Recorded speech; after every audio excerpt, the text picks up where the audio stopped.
Bismillahirrahmanirrahim. Assalamualaikum warahmatullahi wabarakatuh.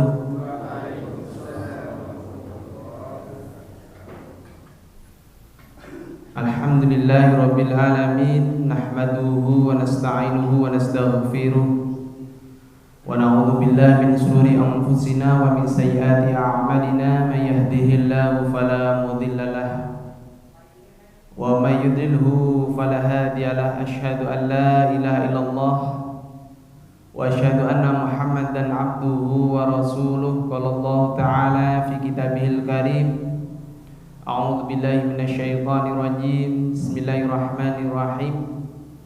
Ya ayyuhalladzina amanu taqullaha haqqa tuqatih wa la tamutunna illa wa antum muslimun. Wa qala Rasulullah sallallahu alaihi wasallam, fa inna asdaqal hadithi kitabullah wa khairal hadi hadi Muhammad sallallahu alaihi wasallam wa sharral umuri muhdatsatuha fa inna kulla muhdatsatin bid'ah wa kulla bid'atin dhalalah. Amma ba'du. Ma'asyiral muslimin rahimakumullah, jamaah salat maghrib yang semoga dimuliakan Allah Subhanahu wa taala. Bapak-bapak, ibu-ibu yang saya hormati, pertama marilah kita senantiasa memanjatkan puji syukur kepada Allah Subhanahu wa taala. Pada malam hari ini Allah Subhanahu wa taala masih mempertemukan kita di majelis yang mulia ini, di rumah Allah, di taman surga-surga Allah. Allah Subhanahu wa taala telah melimpahkan banyak nikmatnya, rahmatnya, sehingga malam hari ini kita bisa melangkahkan kaki kita melanjutkan thalabul ilmi kita. Semoga apa yang kita usahakan ini dinilai Allah Subhanahu wa taala sebagai amal ibadah yang diterima dan juga sebagai bukti kita bersyukur kepada Allah Subhanahu wa taala. Tak lupa sholawat serta salam semoga selalu tercurahkan kepada junjungan kita Nabi Agung Muhammad sallallahu alaihi wasallam, Nabi akhir zaman yang kita tunggu-tunggu syafaatnya min yaumin hadza hatta yaumil qiyamah. Bapak-bapak, ibu-ibu yang semoga dimuliakan Allah Subhanahu wa taala, di pertemuan yang lalu kita telah membahas ataupun mempelajari bersama-sama yaitu tentang bai'atul aqabah, ya. Bai'at aqabah al-ula dan ats-tsani, ya, yakni bai'atul kubra, yang mana di dalam bai'at tersebut Rasulullah sallallahu alaihi wasallam membai'at para sahabat dari orang-orang Yasrib atau orang-orang Madinah untuk taat dan tunduk kepada Rasulullah sallallahu alaihi wasallam, dan juga untuk bersedia melindungi Rasulullah sallallahu alaihi wasallam baik dikala susah maupun senang, dan siap membantu membela Rasulullah SAW, melindungi Rasulullah SAW seperti halnya mereka melindungi keluarganya sendiri, anak istri sendiri. Maka bai'atul aqabah adalah sebagai tonggak pertama perkembangan Islam, sehingga dengan adanya bai'atul aqabah ini berarti sudah ada kaum muslimin yang siap menolong Rasulullah SAW dan juga menolong para sahabat yang ada di Mekah. Itu yang kemarin. Untuk pertemuan malam hari ini insyaallah kita akan belajar bersama-sama yaitu tentang hijratun Nabi Muhammad sallallahu alaihi wasallam. Hijrahnya Nabi Muhammad sallallahu alaihi wasallam, ya. Jadi Rasulullah sallallahu alaihi wasallam selang 2 bulan setelah bai'atul aqabah, Rasulullah SAW mendapatkan izin ataupun para sahabatnya untuk hijrah dahulu ya. Maka kita sebut dengan permulaan hijrah ya, permulaan hijrah.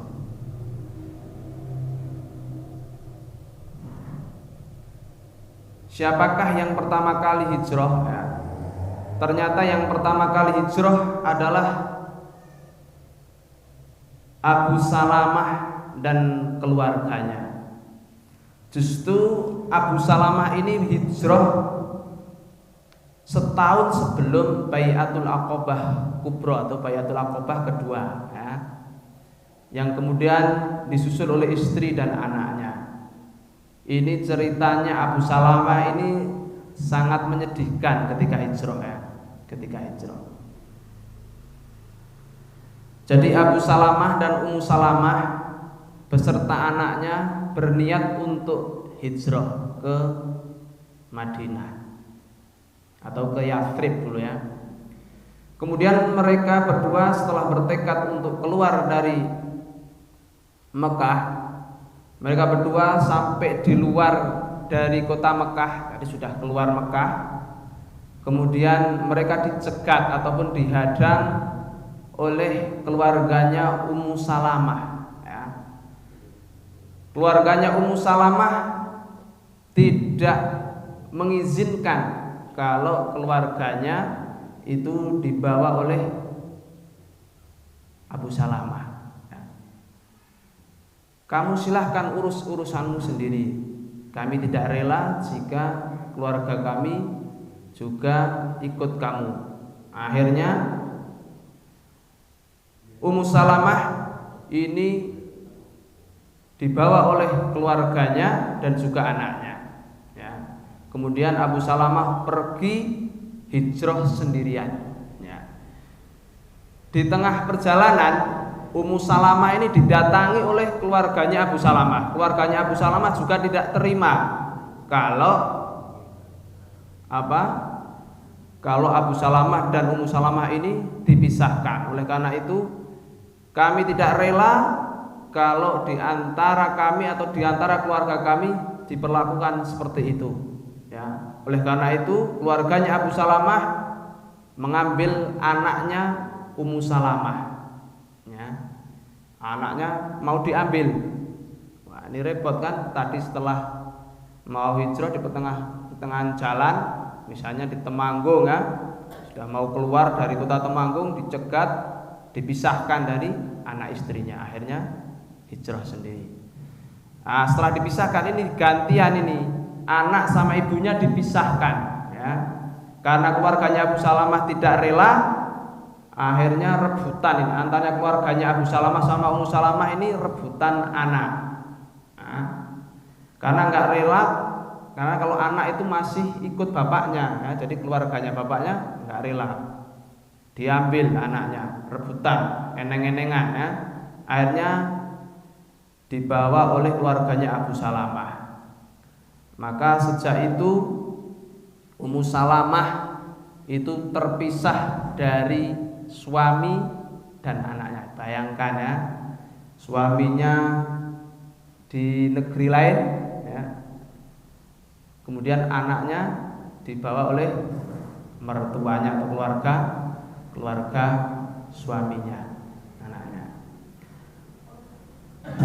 Nah, sejak itu Ummu Salamah kalau pagi keluar ke padang pasir, yaitu di tempat perpisahan dia dan suaminya itu, nangis sekeras-kerasnya ya, nangis sampai sore hari. Kalau malam baru pulang. Seperti itu dilakukan setiap hari sampai selama setahun. Bayangkan ya.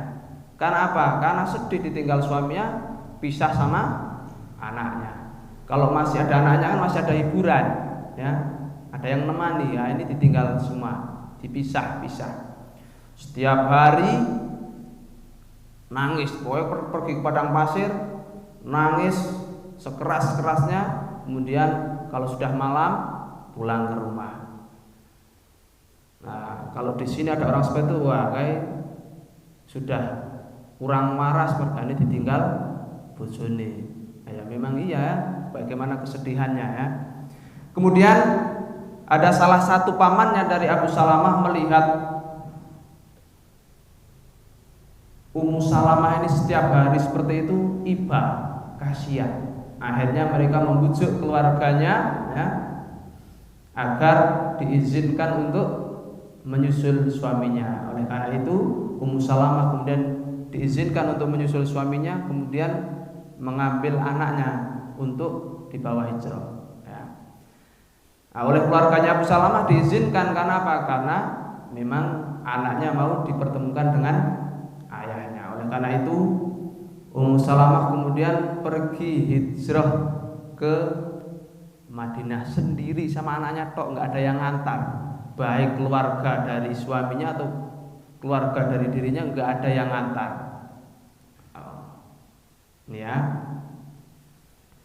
Kemudian Ummu Salamah menyusul suaminya menempuh perjalanan 500 km tanpa disertai siapapun ya. Jadi selama 500 meter itu jalan sendiri ya, di padang pasir. Setelah sampai di Tan'im ya, dia bertemu dengan Utsman bin Tolhah bin Abu Tolhah. Nah, ditanya sama Utsman bin Tolhah, kamu mau kemana? Mau menyusul suamiku. Kamu diantar siapa? Saya sendiri. Wah, karena melihat sendirian seorang wanita dengan anaknya sendirian berjalan menempuh jarak yang jauh, maka Utsman ini tidak tega. Akhirnya dia mengantarkan ya, sampai ke Madinah ya. Setelah dekat dengan Kuba ya, Utsman berkata, di desa itulah suamimu menetap, masuklah ke sana, semoga Allah memberikan. Lalu Utsman kembali ke Mekah ya, ini ya. Jadi Utsman ini ketika menemani Ummu Salamah ya, itu juga sangat sopan sekali ya. Ketika mau istirahat diberhentikan untanya, kemudian Utsman ini agak menjauh. Nah, kemudian setelah diderumkan, kemudian turun ya, kemudian menjauh. Setelah turun baru untanya diikatkan. Nah, itu ketika mau jalan juga seperti itu. Ketika mau jalan lagi, Utsman ini mendirikan menderumkan untanya, setelah naik baru dilepaskan ke tali kekannya ya. Itu kisahnya Abu Salamah dan Ummu Salamah ketika hijrah ke Madinah ya. Jadi mereka hijrahnya sebelum Bai'atul Aqabah, setahun sebelum Bai'atul Aqabah. Jadi sudah mendahului dulu ya daripada sahabat-sahabat yang lainnya. Kemudian yang selanjutnya adalah Suhaib ya. Suhaib ketika hendak berhijrah, orang-orang kafir Quraisy berkata, dulu kamu datang kepada kami dalam keadaan hina dan melarat. Setelah hidup dengan kami, hartamu melimpah ruah dan engkau telah mendapatkan apa yang kau butuhkan. Kemudian sekarang engkau hendak memboyong hartamu, sungguh itu tidak akan terjadi ya. Jadi Suhaib ketika mau hijrah dihadang oleh orang-orang Quraisy, dan orang-orang Quraisy berkata, dulu kamu itu melarat, kere, hina, maka kami tidak mengizinkan kalau kamu mau pergi dari Mekah ini dengan membawa hartamu. Nah, oleh karena itu Suhaib berkata, kalau begitu akan kuserahkan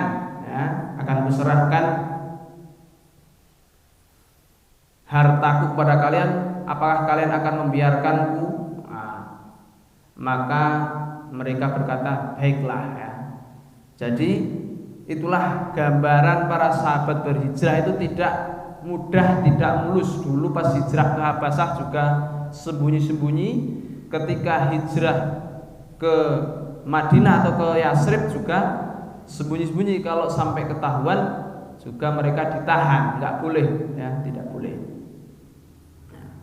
Kalaupun boleh ya itu nggak boleh bawa apa-apa, tunggangan nggak boleh, jalan kaki, suruh jalan kaki, bawa bekal nggak boleh, dirampas semuanya.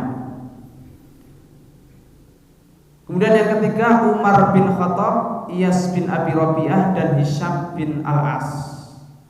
Ya. Nih.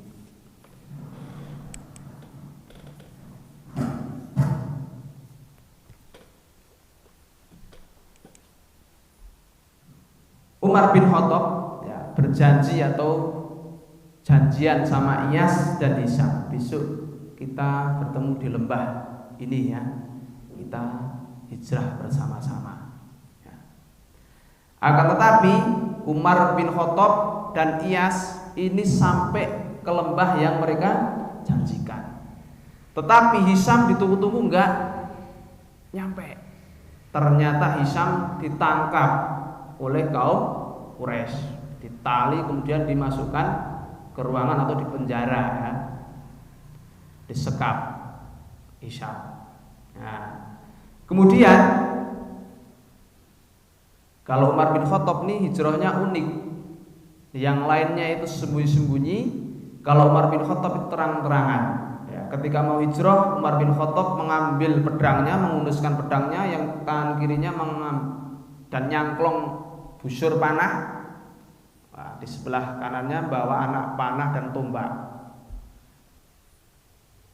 Keliling tawaf 7 kali di Ka'bah. Setelah tawaf mendatangi perkumpulan orang-orang, didatangi.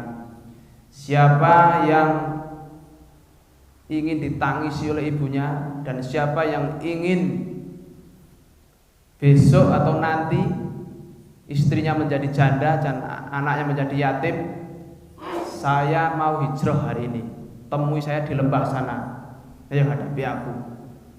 Wah, semua orang diam, takutan ya. Tahu karena Umar itu orangnya keras, kemudian juga pandai memainkan pedang ya. Pedangnya aja kalau nebas bisa 10 orang langsung ketebas, orangnya tinggi besar. Wah, setiap ada perkumpulan di pasar di sekeliling Ka'bah itu didatangi. Saya mau hijrah, siapa yang pengen istrinya menjadi janda, anaknya menjadi yatim, ayo hadapi saya mau hijrah. Siapa yang wani ngalang-alangi saya? Enggak ada yang berani ya. Enggak ada yang berani itu ya. Jadi yang berani terang-terangan hijrah hanyalah Umar bin Khattab ya. Kemudian ketika sampai di Kuba, Umar dan Iyas ini disusul sama Abu Jahal. Abu Jahal menemui mereka berdua ya. Abu Jahal ditemani oleh Al-Haris. Abu Jahal berkata, "Wahai Iyas, ibumu bernadar tidak akan menyisir rambutnya sebelum melihat kamu dan tidak akan berteduh dari teriknya matahari jika belum melihatmu." Wah, jadi ibunya dibilangin sama Abu Jahal ini, ibunya tidak mau menyisir rambutnya dan mau berjemur di tengah padang pasir ataupun di tengah panasnya terik matahari sampai Iyas itu pulang. Pak Iyas mendengar ibunya seperti itu, iba kasihan, waduh ibuku golek tenan ya, mati nanti nih. Dia nggak sisir kerah tumane ya, atau kepanasan. Maka Umar bin Khattab berkata, "Wahai Iyas, jangan dengarkan mereka, jangan-jangan dia itu membujuk kamu. Kalaupun ibumu itu nggak mau bersisir, kalau sudah kegatelen ya, istilahnya itu sudah tidak tahan di kerah kutu, mesti dia sisiran. Dan juga kalau dia sudah tidak tahan menghadapi panasnya terik matahari, dia pasti akan berteduh." Tapi Iyas tetap ora percaya. Wah, iya ya. Golek-golek memang benar ya. Akhirnya Iyas mau pulang bersama mereka berdua ya. "Sudah yakin kamu Iyas?" kata Umar. "Yakin, saya mau pulang, mau menemui ibu saya. Kalau kamu memang sudah yakin, silahkan, itu pilihan kamu. Ini kamu tak bawain atau silahkan kamu membawa unta saya. Unta saya ini sudah terlatih ya. Unta saya ini sudah terlatih." Akhirnya Iyas menunggangi untanya Umar bin Khattab. Di tengah jalan Abu Jahal ngomong sama Iyas, "Wahai Iyas, untaku itu lemah, sudah nggak bertenaga. Ya. Bolehkah saya bonceng kamu? Ah ya nggak apa-apa, bonceng. Akhirnya Abu Jahal bonceng, kemudian ia disekap dari belakang, ditali, kemudian dipenjara, dipukuli. Tidak hanya itu, jadi dibujuki sama Abu Jahal itu. Padahal sudah sampai Kuba, ya, sudah sampai Madinah, ya, Kuba sebelum Yasrib itu.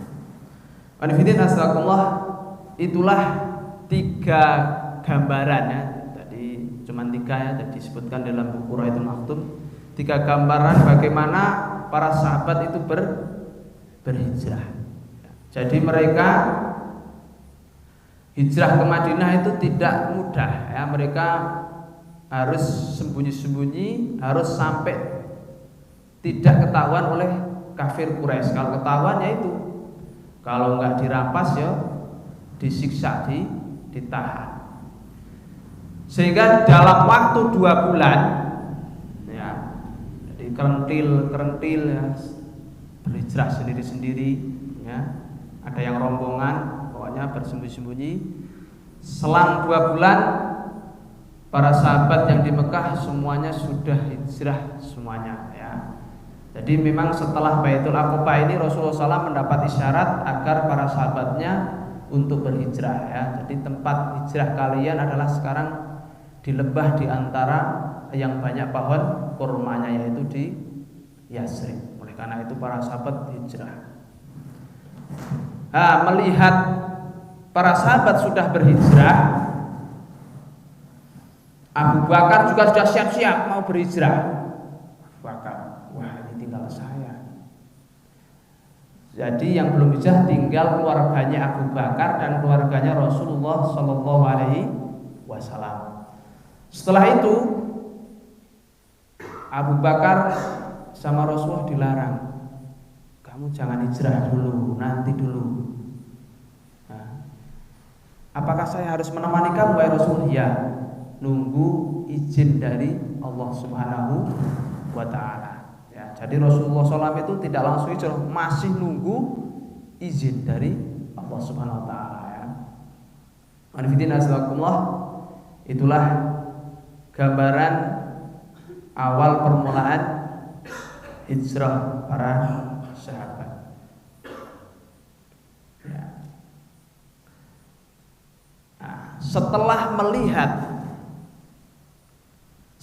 melihat kaum muslimin ya itu satu persatu hijrah,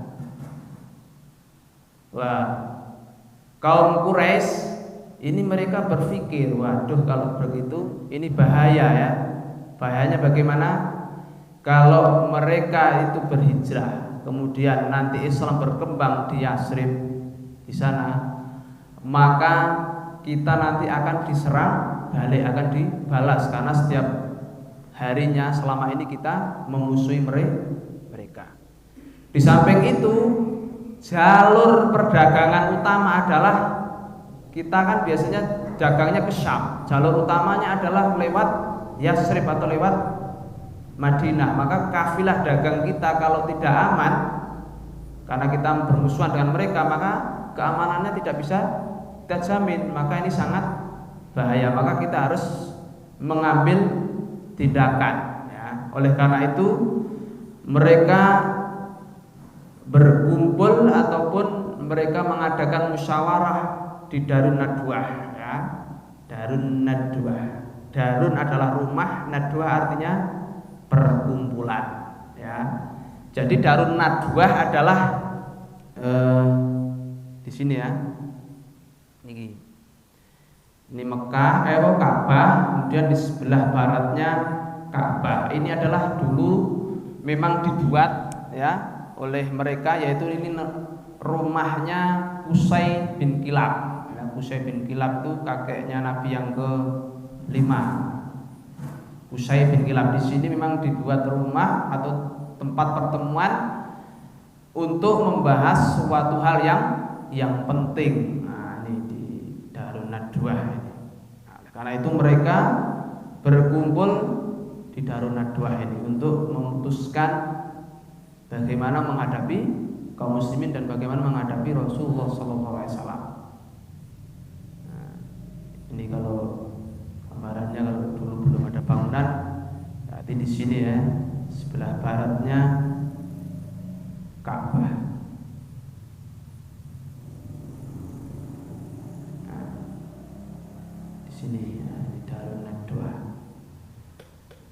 Nah, kalau yang sudah ziarah ke sana, yang udah haji, mungkin nggak bisa lihat juga ya. Sekarang masih ada apa enggak? Saya juga kurang tahu, belum pernah ziarah ke sana. Kemudian juga mungkin kalau pas haji kan penuh orang.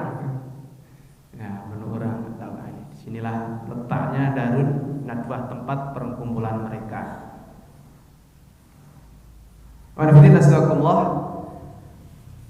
Pada hari Kamis tanggal 26 Safar ya, tahun 14 Nubuwah atau bertepatan dengan 12 September tahun 622 Masehi, mereka bersepakat untuk bermusyawarah, untuk berkumpul. Nah, di antara pemuka kaum ya, yang diundang untuk mengikuti musyawarah adalah yang pertama Abu Jahal bin Hisham dari Bani Makhzum, dari kabilah Quraisy ini, dari Bani itu semuanya diundang, ada perwakilannya. Dari Bani Makhzum Abu Jahal. Yang kedua Jubair bin Mut'im dan Tumimah bin Adi dan serta Al Haris bin Amir, dan dari Bani Naufal bin Abi Manaf. Ini dari Bani Naufal ada 3 orang. Yang ketiga Syaibah dan Utbah Abu Sufyan bin Harb dari Bani Abdi Syam. Kemudian yang keempat An-Nadhr bin Al-Haris dari Bani Abdidar. Nah, An-Nadhr bin Al-Haris ini yang pernah menimpukkan isi perut unta atau hewan yang disembelih.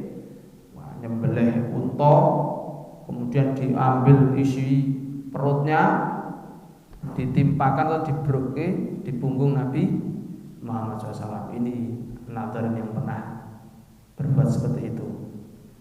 Nauzubillah min dzalik ya. Kemudian yang kelima Abul Bakhtari bin Hisham dan Zam'ah bin Al-Aswad Hakim bin Hizam dari Bani Asad bin Abdul Uzza. Yang keenam Nubih dan Munabih bin Al-Hajjaj dari Bani Syahm. Yang keenam Umayyah bin Khalaf dari Bani Jum'ah. Nah, itu mereka yang mewakili dalam permusyawarah di Darun Nadwah ya. Jadi ketika bermusyawarah itu dilakukan musyawarah tersebut sejak pagi ya, sejak pagi, dan berlangsung perdebatan yang sangat lama dan alot ya.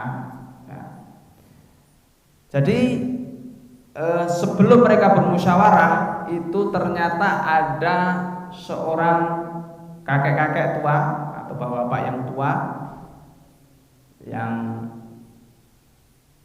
agak berwibawa ya, atau yang berwibawa itu mendatangi mereka di depan pintu Darun Nadwah itu ya. Kemudian mereka berkata, siapa dia? Ada yang berkata dia adalah seorang dari Najd. Nah, mereka dia mau ikut bermusyawarah ya, karena dia mendengar kalian akan bermusyawarah ya. Akhirnya mereka ataupun orang tua tersebut diajak masuk ya, diajak masuk. Dan ternyata orang tua tersebut adalah setan ya.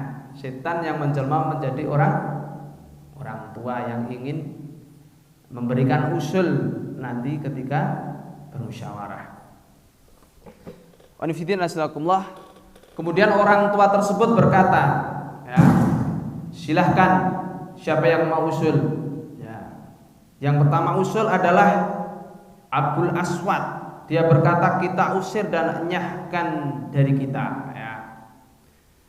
Jadi Abul Aswad ini pendapatnya agar Rasulullah SAW itu diusir dari Mekah. Nah, sehingga kita tidak punya urusan, terserah mau kemana ya. Pokoknya nggak boleh tinggal di Mekah atau di negeri Arab, ataupun di sekitar situ ya, tidak boleh, diusir pokoknya pendapatnya. Maka orang tua tersebut menjawab, saya tidak setuju dengan usulnya Abdul Aswad, usul kamu. Karena apa? Karena kita tahu bahwasannya Muhammad itu dia adalah orang yang sangat cerdik, sangat pandai. Perkataannya itu sangat ditaati oleh orang dan sangat, istilahnya sangat menarik orang. Maka ketika dia diusir, nanti di luar sana banyak pengikutnya, karena banyak pengikutnya nanti tidak tahu kita diserang. Maka saya tidak setuju ya. Di hadapan musuhnya saja dia bisa, yang tadinya awalnya pagi-pagi itu sangat benci, ketika berhadapan dengan dia langsung malah bisa masuk Islam. Contohnya Umar bin Khattab, sudah niatnya mau membunuh Nabi, wah, langsung balik menjadi masuk Islam. Nah, maka saya tidak setuju karena dia adalah orang yang sangat berpengaruh. Kemudian yang kedua, Abu Bakhtari ya, juga usul. Orang tua itu berkata, siapa lagi yang mau usul? Abu Bakhtari usul. Masukkan dia ke dalam kerangka besi, tutup rapat-rapat seperti penyair sebelumnya Zuhair dan An-Nabiho hingga meninggal dunia ya. Itu ya, usulannya Abu Bakhtari agar Nabi Muhammad ini ditangkap, kemudian dimasukkan ke kerangkeng besi dan ditutup. Biarkan dia di dalam kerangkeng sampai meninggal, seperti dulu Zuhair dan An-Nabiho penyair ya, ditangkap kemudian dimasukkan. Itu. Kemudian orang tua tersebut juga menjawab, saya tidak setuju dengan usulnya kamu. Karena apa? Karena kalau ditangkap, di penjara, mesti pengikutnya akan datang ke sini dan akan membebaskannya. Apapun resikonya pasti akan membebaskannya. Oleh karena itu tidak setuju. Kemudian orang tua itu berkata lagi, siapa lagi yang mau usul? Ini kok belum ada usul yang cocok, yang pas. Akhirnya Abu Jahal yang terakhir usul ini ya. Abu Jahal berpendapat, kita tunjuk satu orang yang gagah perkasa, berdarah bangsawan, dan dia biasa menjadi penengah dari setiap kabilah. Jadi usulnya Abu Jahal ini suruh menunjuk orang yang gagah perkasa, kuat, dan juga dari kalangan bangsawan.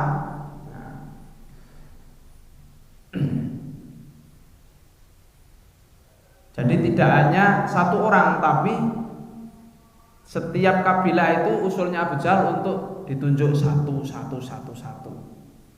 orang yang terpandang. Kemudian masing-masing pemuda kita beri pedang yang tajam ya. Mereka harus mengepung, kemudian menebas Muhammad dengan sekali tebasan layaknya tebasan satu orang hingga meninggal ya. Jadi setelah dikepung, kemudian Nabi dipenggal, jeleng bisa. Nah, nanti kan darahnya akan mengalir ke pemuda-pemuda tersebut, ke semua kabilah. Oleh karena itu tidak mungkin Bani Abdul Manaf ya, atau Bani Hashim, keluarganya Nabi Muhammad itu mau membalas. Mesti nggak kuat membalas. Oleh karena itu mereka akan menerima karena tidak kuat mau menghadapi kabilah ataupun Bani Quraisy gitu ya. Nah itu. Nah, dengan usul ini orang tua tersebut setuju. Wah, saya setuju, ini adalah usul yang sangat bagus sekali ya. Anifidin astagfirullah.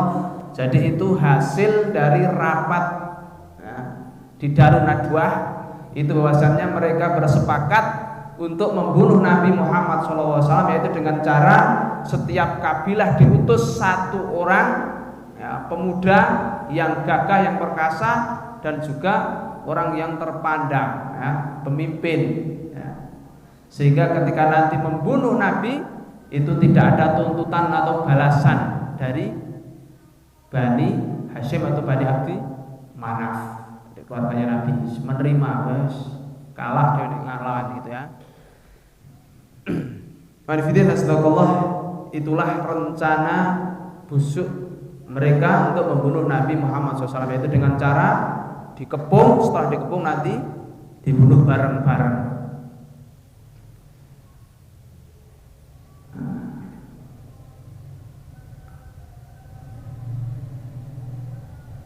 Selanjutnya adalah Rasulullah SAW hijrah. Kalau tadi yang awal sudah sahabatnya sudah hijrah semua, sekarang kisah hijrahnya Nabi Muhammad SAW ya. Yang pertama adalah pengepungan rumah Rasulullah SAW ya. Setelah mereka bersepakat tadi ya, kemudian Jibril mendatangi Nabi Muhammad SAW. Jibril mendatangi Muhammad SAW mengabarkan tentang makar atau tipu daya mereka, rencana mereka kalau mau dikepung, mau dibunuh oleh kaum Quraisy seperti ini. Dan juga membawa wahyu bahwasannya Nabi Muhammad SAW sudah diizinkan untuk hijrah. Oleh karena itu, ya, pada siang hari Rasulullah SAW pergi ke rumahnya Abu Bakar, tapi tidak seperti biasanya ditutupi wajahnya, kemudian mengetuk pintu, kemudian setelah masuk berbicara kepada Abu Bakar, intinya bahwasannya, wahai Abu Bakar, saya sudah diizinkan untuk pergi, nanti malam kita bertemu, kita pergi, siap-siap. Oleh karena itu Abu Bakar menyiapkan segalanya untuk keperluan hijrah. Nah, pada malam hari rencana mereka seperti yang dirapatkan dijalankan ya. Mereka mengutus ada 11 orang untuk mengepung rumah Nabi Muhammad SAW. Yang pertama adalah Abu Jahal bin Hisham, yang kedua Al-Hakam bin Abdul As, yang ketiga Uqbah bin Abu Mu'ayth, yang keempat An-Nadhr bin Al-Haris, yang kelima Umayyah bin Khalaf, yang keenam Zam'ah bin Al-Aswad, dan yang ketujuh Thuaimah bin Adi, dan yang ke-8 Abu Lahab, yang ke-9 Ubay bin Khalaf, 10 Nubih bin Al-Hajjaj, yang ke-11 Munabih bin Al-Hajjaj, gitu ya. Mereka mulai dari awal malam, jadi ketika malam sudah mulai, langsung mereka mengepung rumah Nabi Muhammad SAW. Mereka berencana yaitu akan dilakukan pada pertengahan malam. Nah, jadi tidak langsung kepung, langsung digeruduk itu enggak, tapi ditunggu jangan sampai keluar. Nabi Muhammad SAW dikepung, dan nanti ketika pertengahan malam kita laksanakan rencana kita. Kemudian Nabi Muhammad SAW karena sudah tahu, ya, karena sudah tahu, diberitahu oleh Jibril, dan memang di luar sudah ada orang yang mengepung, maka Nabi Muhammad SAW memerintahkan Ali bin Abi Thalib untuk tidur di tempat tidurnya Nabi Muhammad SAW, dan juga berselimut dengan selimutnya Nabi Muhammad SAW. Dan juga berpesan kepada Ali bin Abi Thalib agar besok kalau saya pergi, kamu sebelum menyusul saya untuk menyerahkan barang titipan orang-orang yang ada di rumah. Jadi Nabi Muhammad SAW itu rumahnya penuh dengan barang, akan tetapi barangnya milik orang-orang, dititipkan kepada Nabi. Walaupun mereka itu belum Islam, tapi percaya kepada Nabi, karena Nabi kan sudah al-amin, orang yang terpercaya. Barang-barang mereka yang berharga itu dititipkan di rumah Nabi. Oleh karena itu Nabi berpesan agar Ali bin Abi Thalib untuk mengembalikan barang-barang mereka sebelum menyusul Nabi. Ya.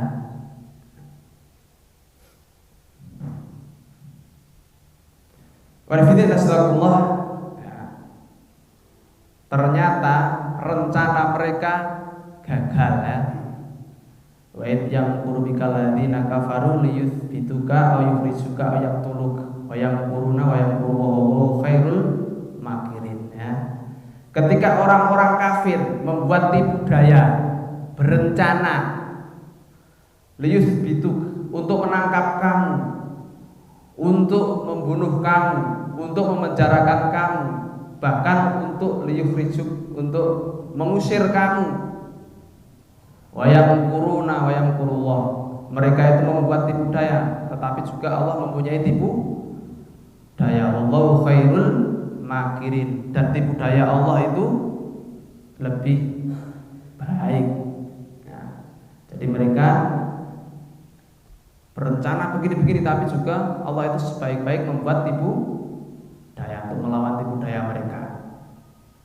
Oleh karena itu, pada malam hari Rasulullah SAW keluar dari rumahnya,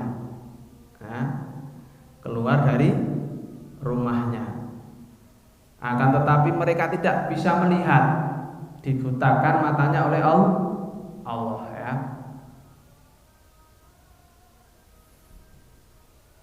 Rasulullah SAW mengambil segenggam pasir, kemudian ditaruh di kepala mereka, diberui.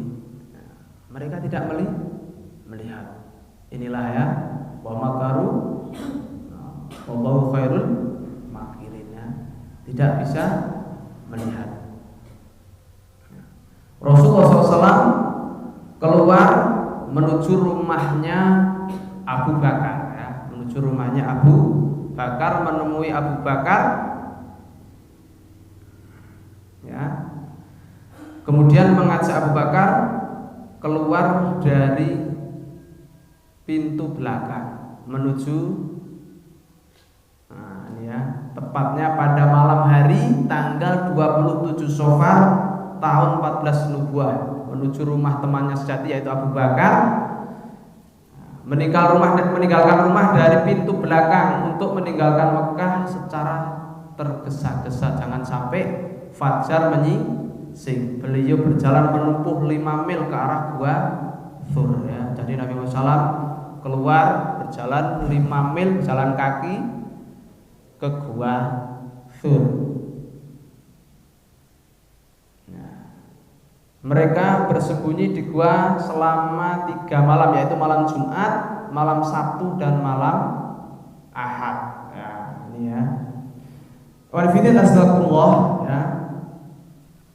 Setelah tadi ya, setelah Rasulullah SAW keluar, kemudian ada, sudah sampai lama, berarti Rasulullah sudah berjalan menuju ke Gua Thur. Di sisi lain, naik film mah bisa, setelah Rasulullah keluar melihatkan yang orang yang lagi ngepung kan, kalau film, nah, kalau gambaran ceritanya seperti itu ya. Di sisi lain Rasulullah SAW sudah pergi, orang-orang yang masih ngepung, kemudian ada orang laki-laki berjalan. Kalian tuh lagi ngapain di sini? Lagi nunggu Muhammad, lagi ngepung Muhammad. Kamu kecelik ya. Dia sudah pergi, sudah keluar rumah, masa iya diintip dari jendela? Itu masih ada, masih tidur selimutan ya. Dia sudah pergi, saya melihat dia sudah menyelesaikan urusannya. Akhirnya ditunggu-tunggu enggak keluar-keluar ya.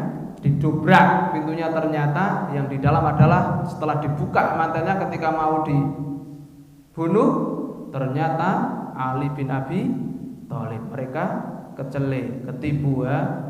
Nah, itu. Wah, didedes ataupun diinterogasi Ali bin Abi Thalib, dibawa ke depan Ka'bah, pukuli. Kemana Muhammad? Saya tidak tahu. Ali tidur kan? Keluar kemana? Rencananya bagaimana kan nggak tahu Ali bin Abi Thalib. Ya. Nggak ketemu. Nggak tahu Ali bin Thalib. Akhirnya mereka gagal, payah nggak tahu. Akhirnya mereka mendatangi rumahnya Abu Bakar. Mana ayahmu dan Muhammad? Enggak ada, saya enggak tahu. Langsung dipukul Asma bin Abi Bakar, binti Abi Bakar, anaknya, putrinya Abu Bakar, dipukul sama Abu Jahal. Ini pukul. Alhamdulillah, sehingga mereka pokoknya berusaha sampai menemukan Nabi Muhammad dan juga Abu Bakar ya. Mereka berusaha mengerahkan seluruh tenaganya, mengerahkan orang-orang untuk mencari, ngubes nggak ketemu karena pergi ke gua ya.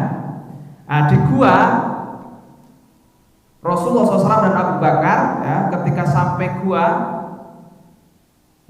Abu Bakar sama Nabi Muhammad mau masuk, tetapi Abu Bakar berkata, "Wahai Rasulullah, jangan masuk dulu, saya dulu tak masuk." Abu Bakar istilahnya ngecek ke dalam gua, dicek ada apa, kotornya dibuang, nah jangan-jangan nanti ada ular atau ada apa membahayakan kamu. Kalau saya mati nggak apa-apa, yang penting kamu jangan sampai meninggal, kata Abu Bakar. Akhirnya setelah masuk ternyata ada lubang, nah, mantelnya atau bajunya disobek, yang satu untuk nyumpeli lubang, yang satu untuk mengikat kakinya ya, mengikat kakinya. Kemudian Rasulullah SAW dan juga Abu Bakar masuk ke dalam gua Tsur ya. Nabi Muhammad SAW tidur di pangkuan Abu Bakar ya. Ternyata ada lubang lain yang tidak disumpeli. Abu Bakar digigit hewan, entah itu ular atau entah itu kalajengking, digigit. Wah, ditahan karena takut nanti mengganggu tidurnya Nabi, maka ditahan. Tapi karena saking sakitnya, Abu Bakar nangis sampai air matanya itu netes ke pipinya Nabi. Kemudian Nabi bangun, "Kenapa wahai Abu Bakar?" "Aku digigit serangga, digigit hewan." Oleh karena itu Rasulullah SAW berdoa kemudian diludahi sehingga sakitnya berangsur-angsur sembuh ya. Itu ya kejadian ketika di gua. Nah, ketika beliau berjalan ke gua saja, Gua Tsur itu kan tempatnya tinggi di bukit, kemudian jalannya sangat susah, terjal, banyak bebatuan. Nabi Muhammad SAW itu sampai menjinjit dinding bahasa Dewi. Biar apa? Biar tidak ada bekas telapak kakinya, biar nggak ketahuan. Nggak pakai sendal kaki, jinjit ya. Itu Nabi ya, ke Gua Tsur. Ketika malam, Abdullah bin Abu Bakar ini menemani mereka malam sampai akhir malam. Setelah akhir malam pulang ke rumah, dan pagi hari Abdullah bin Abu Bakar ini mencari info yang perlu dibutuhkan oleh Rasulullah dan Abu Bakar. Nah, di sisi lain Abu Bakar juga mempunyai pembantu namanya Amir bin Fuhairah. Amir bin Fuhairah ini biasa mengembala kambingnya Abu Bakar. Nah, Amir bin Fuhairah ini mengembala kambing di dekat gua. Nah, kalau siang diperahkan susunya, diminum untuk mereka berdua, dan menggembala kambingnya sampai malam, sampai larut malam. Nah, nanti kalau Abdullah bin Abu Bakar itu pulang, baru pembantunya pulang di belakangnya untuk menghilangkan jejak. Cerdas sekali ya. Jadi ada saja ya. Jadi ketika Abdullah bin Abu Bakar menemani pagi datang Amir ya. Kemudian kalau malam juga Amir pulang di belakangnya. Tepake adanya tepak kambing ya, nggak kelihatan. Warfidin astagfirullah, ini sampai 3 malam di dalam gua. Nah, jika kita lihat gambaran Jabal Tsur, kalau yang sudah pernah haji mungkin sudah lihat langsung aslinya ya. Nah, ini gunungnya tinggi ya. Kemudian ini guanya. Jadi Gua Tsur itu tidak seperti gua ini, tapi guanya di bawah, menjeruh gitu ini ya, di bawah.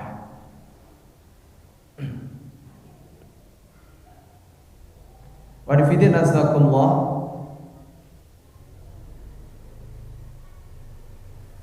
Nah, di sisi lain kaum Quraisy mengadakan sayembara ya. Mengadakan sayembara, barang siapa yang menemukan Muhammad dan Abu Bakar dalam keadaan hidup atau mati maka akan diberi 100 ekor unta hadiahnya ya. Itu luar biasa. Banyak orang-orang yang penunggang kuda, pemanah, yang pandai berperang itu mereka berusaha untuk mendapatkan hadiah tersebut. Kulai ubus ke padang pasir ke arah Madinah, nggak ketemu sampai 3 hari setelah lerem. Nah, kan Abdullah kan bagian mencari informasi. Ternyata mereka sudah kendo, wah ini sudah berhasil, sudah keluar dari Mekah. Akhirnya ini perjalanan ke Madinah.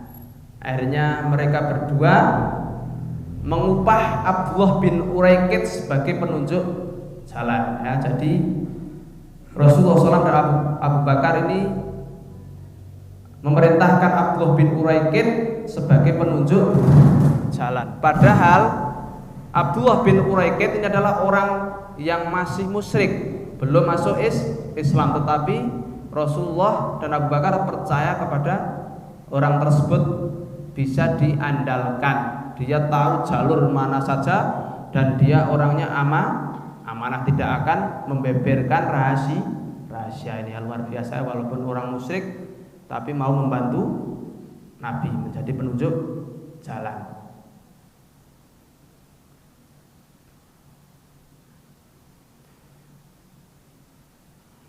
Pada malam Senin tanggal 16 September tahun 622 Masehi, Abdullah bin Uraikid datang ke gua membawa 2 unta yang sudah disiapkan oleh Abu Bakar. Jadi Abu Bakar sudah ngomong, besok malam ini kamu datang ke sini untuk membawa unta yang sudah disiapkan.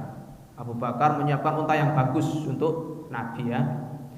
Kemudian Asma juga membawakan ransum, akan tetapi Asma lupa ya. Lupa, ransumnya 2, yang satu untuk Nabi, yang satu untuk ayahnya. Kemudian Asma lupa, kemudian Asma mengambil ikat pinggangnya, kemudian disobek menjadi 2. Kemudian Asma dijuluki Dzatun Nitoqain atau pemilik 2 ikat pinggang. Nah, pada malam itu mereka berangkat ya, dan juga ditemani oleh Amir bin Fuhairah, pembantunya Abu Bakar.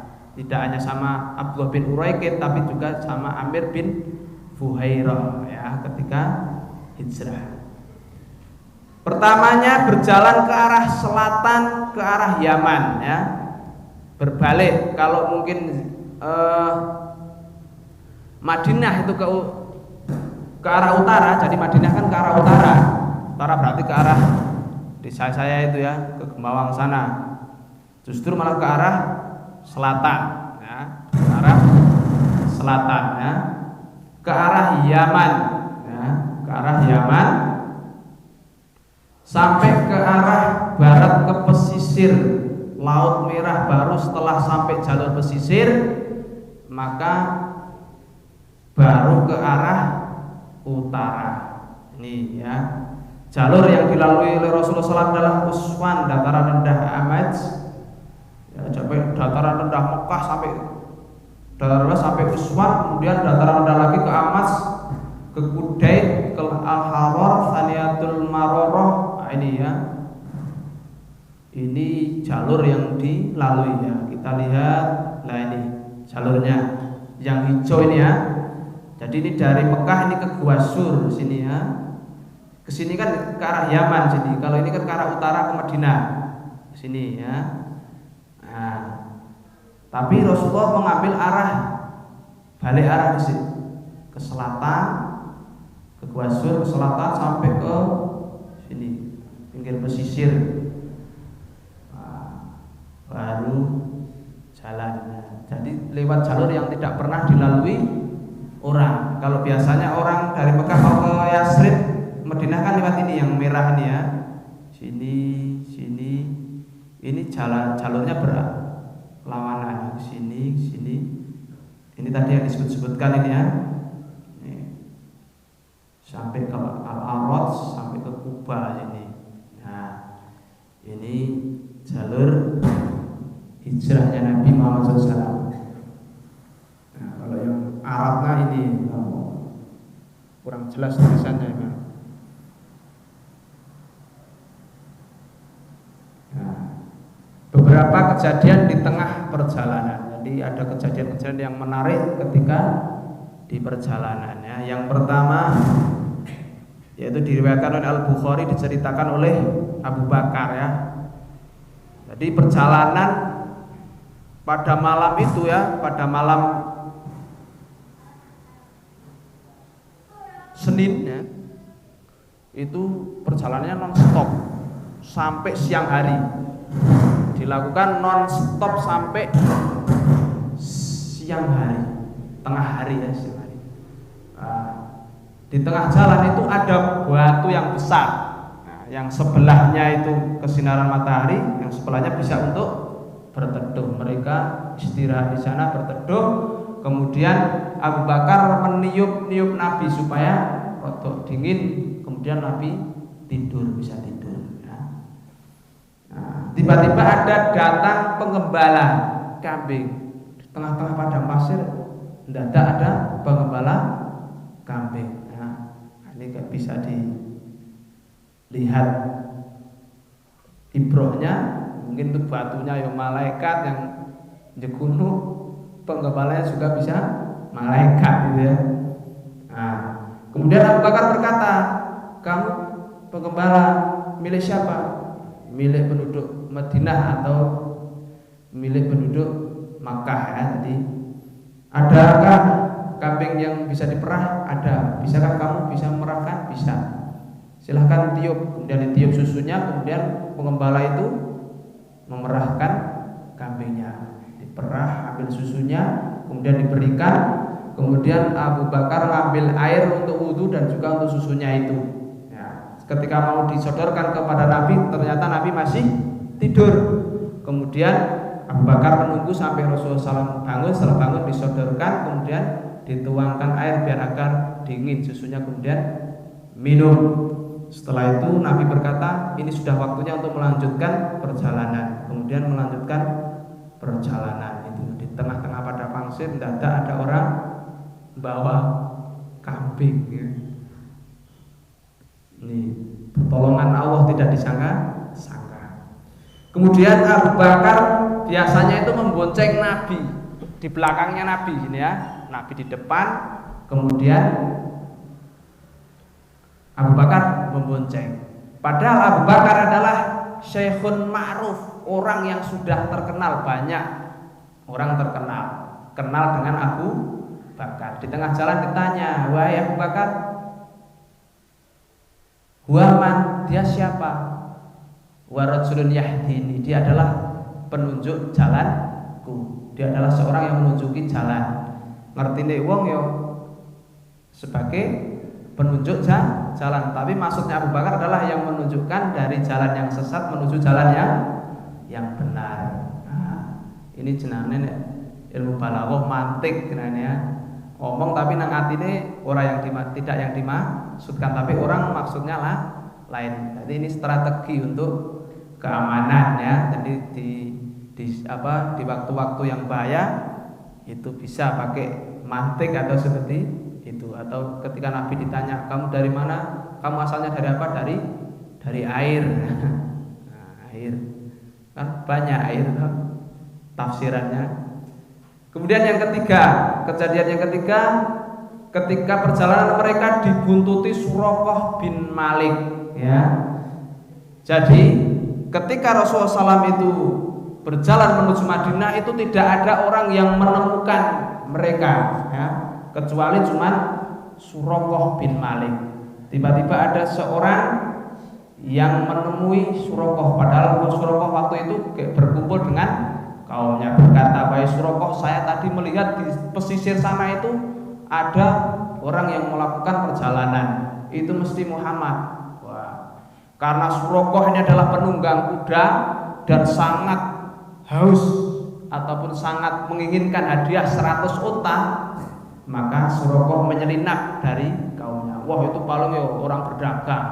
Tapi dalam hati Suraqah yakin itu pasti Muhammad dan Abu Bakar. Suraqah menyelinap mundur dari perkumpulan, langsung ke rumah, ambil kudanya, ambil tombaknya, ambil panahnya, maju kudanya, langsung dikejar.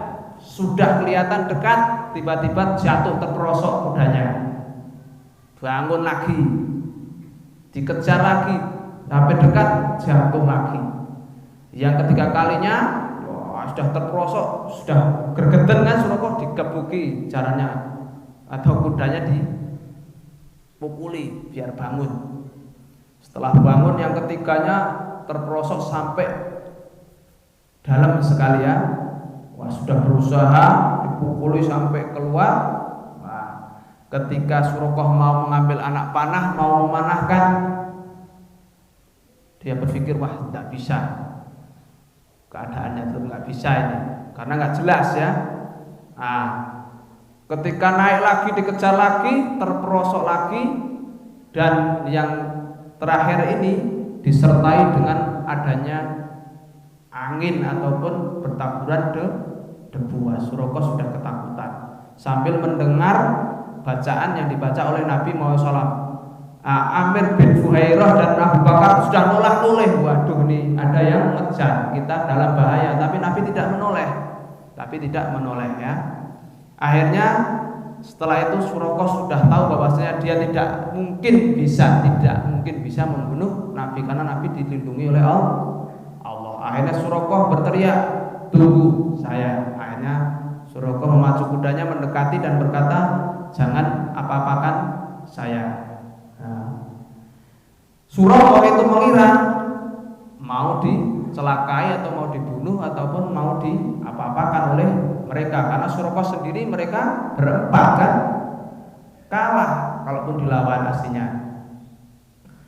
Kemudian Suraqah menawarkan bekal, ini saya punya bekal, silahkan bawa, yang penting jangan apa-apakan saya. Tapi Nabi Muhammad SAW berkata, silahkan, bekal kamu bawa pulang. Permintaan saya hanyalah kamu jangan mengabarkan hal ini, atau jangan berkata kepada orang-orang bahwasanya saya ada di jalan ini, ya. Kemudian Suraqah meminta jaminan keamanan kepada Nabi. Kemudian Nabi menyuruh Amir bin Fuhairah itu menulis di kulit, kemudian diberikan kepada Suraqah sebagai jaminan keamanan. Kemudian Suraqah pulang, setelah ditanya di kaumnya, mana Suraqah? Katanya kamu melihat, tahu, nggak ada. Ternyata itu yang itu orang kafilah dagang, bukan Muhammad. Kan melindungi. Yang tadinya awalnya itu sudah berkeinginan membunuh, tapi akhirnya dia melindungi itu berbalik 180 derajat ya. Tadinya pengen membunuh, ternyata melindungi. Akhirnya Nabi Muhammad berjalan dengan mulus, tidak ada yang pengen menyusul lagi, karena sudah ketika mau ada orang menyusul langsung dicegat sama Suraqah. Surono sopo-sopo. Nah. Kemudian yang keempat, melewati tenda Ummu Ma'bad. Ini kejadian luar biasa lagi ya. Ketika melewati tenda Ummu Ma'bad, Nabi Muhammad SAW, wahai Ummu Ma'bad, kan Ummu Ma'bad ini terkenal orang yang sabar dan suka membantu. Kalau ada musafir yang berjalan lewat tendanya mesti diberi makanan minuman. Tetapi pas giliran Nabi Muhammad SAW itu lewat, kurang depopo. Wahai Ummu Ma'bad, adakah sesuatu yang kami minta? Adakah sesuatu untuk kami? Kata Ummu Ma'bad, maaf kami tidak punya apa-apa. Kebetulan ini paceklik kambing-kambing kami nggak ada susunya, sudah tua. Kalaupun ada pasti akan saya berikan, karena memang kebiasaannya Ummu Ma'bad seperti itu. Adakah kambing betina? Ada. Bolehkah saya memerah susunya? Kalau memang ada susunya boleh. Nabi kemudian mengelus-elus susunya itu, kambing yang sudah lama majer, tua, dilus-elus langsung belendung susunya. Setelah itu langsung diperah. Setelah diperah, Ummu Ma'bad yang punya itu langsung suruh minum dulu sampai kenyang. Minum. Setelah itu sahabatnya disuruh minum semuanya kenyang. Kemudian merah lagi, satu bejana penuh ditaruh di mejanya Ummu Ma'bad. Kemudian pamitan. Geleng-geleng kepala, ini orang ajaib sekali atau orang dari mana ini ya. Kemudian ketika suaminya pulang, ini susu dari mana kambing kita saja majer, sudah mantul, sudah lama. Tadi ada orang lewat, ciri-cirinya kayak apa? Seperti ini dijelaskan seperti orangnya di hadapannya. Nah itu adalah orang yang ditunggu-tunggu. Kalau saya tahu, saya akan ikut dia. Wah itu, nah, seperti itu ya. Ini kejadian luar biasa ketika dalam perjalanan hijrah. Kemudian yang keempat, di perjalanan juga Nabi bertemu Abu Buraidah, pemimpin kaumnya. Dia pergi untuk mencari Nabi dan Abu Bakar dengan harapan agar mendapatkan hadiah. Ini juga Abu Buraidah ini menemui Nabi, pengen membunuh Nabi. Supaya apa? Supaya mendapat 100 unta tadi. Tetapi setelah berbicara dengan Nabi, langsung berbalik 180 derajat, langsung masuk Islam. Dan kaumnya berjumlah 70 itu diajak masuk Islam semuanya, Masya Allah. Setelah itu Abu Buraidah ini ikat kepalanya dilepas, kemudian ditalikan di tombaknya ya, sebagai dukungan kepada Nabi Muhammad SAW. Setelah datang pemimpin yang adil, pemimpin yang sebenarnya itu, Masya Allah ya. Kemudian yang kelima, yaitu di tengah perjalanan Rasulullah SAW juga bertemu Az-Zubair ya, yang sudah masuk Islam bersama kumpulan kafilah dagang yang pulang dari Syam. Jadi Nabi bertemu dengan Az-Zubair yang pulang dari Syam bersama kafilah dagang ya, dan Zubair yang sudah masuk Islam. Kemudian Zubair menghadiahkan kain putih kepada beliau dan juga kepada Abu Bakar. Itu kejadian luar biasa di perjalanan menuju Madinah ya. Kemudian Nabi sampai di Kuba ya. Setelah itu berjalan terus sampai di Kuba, yaitu pada hari Senin tanggal 8 Rabiul Awal tahun ke-14 Nubuah atau 33 September tahun 622 Masehi. Rasulullah tiba di Kuba ya. Rasulullah di Kuba itu di rumah Kulsum bil Al-Hadam. Beliau di Kuba selama 4 hari, yaitu Senin, Selasa, Rabu, Kamis. Di sana beliau membangun masjid dan sholat di sana. Jadi masjid yang dibangun pertama kali oleh Rasulullah SAW adalah Masjid Kuba, ya, Masjid Kuba. Ya. Kemudian pada hari Jumat Nabi melanjutkan perjalanannya ke Yasrib setelah sholat Jumat, yaitu sholat Jumatnya di Bani Salim bin Auf di Masjid Tengah Lembah.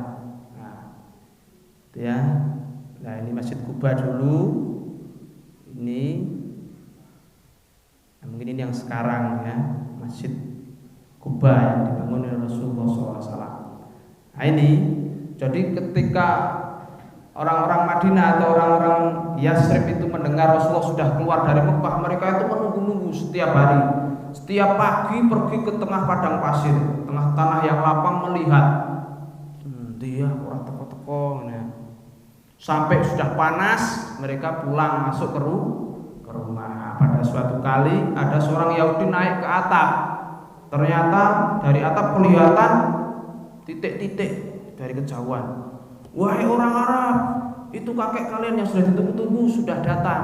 Wah, mereka langsung keluar sangat bergembira, bertakbir, mengambil senjata, sangat senang sekali menyambut kedatangan Nabi Muhammad SAW. Ketika datang di Kuba, mereka bingung sing Nabi Muhammad sing ndi, karena sebagian belum tahu. Karena Nabi Muhammad duduk saja, kemudian Abu Bakar berdiri.